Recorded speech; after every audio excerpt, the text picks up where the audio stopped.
olunaku lulungi bannange macha malungi omwaka ogw'okukungula ogulaba bannange tewakyali kulanga kulala bannange tewakyali kulanga kulala eno ye UAE Christian Fellowship Abu Dhabi bino ffe tubikola byokka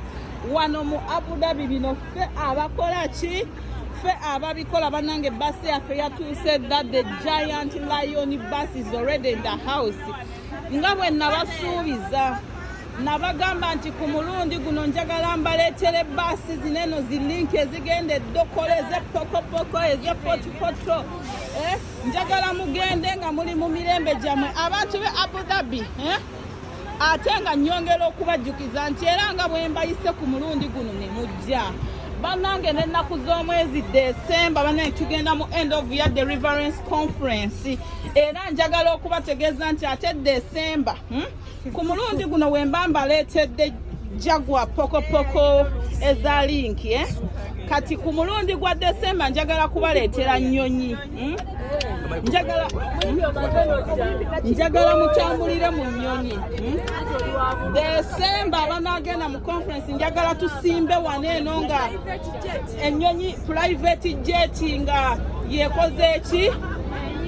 nga ndeese private jet mukama waffe omulungi yeebazibwe bannange tukyagendera ddala mu maaso abantu bangi bakyajja mukama omulungi yeebazibwe bannange tuli mu mirembe gya Yesu bannange raba abakyala abanyirira bannange mama okikola otya okunyirira mu Yesu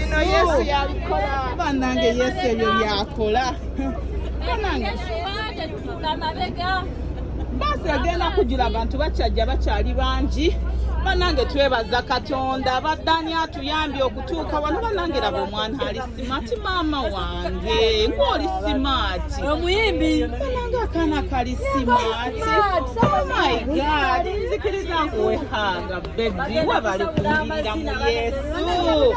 abo be baana ba UAE Christian Fellowship ate nga bannange temwerabira ministry egenda kutandika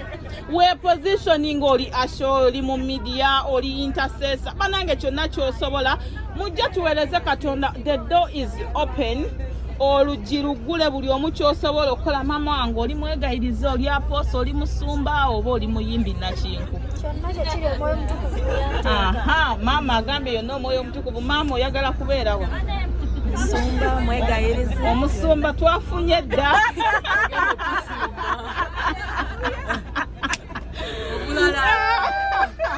tulinawo wano ali mu kwekuba makeup maama oyagala kugenda wanga nga bamaze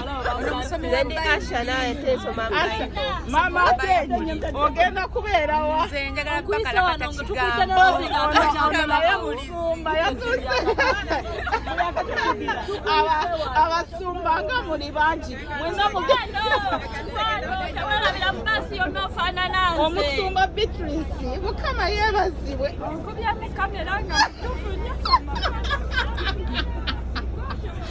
Layenga,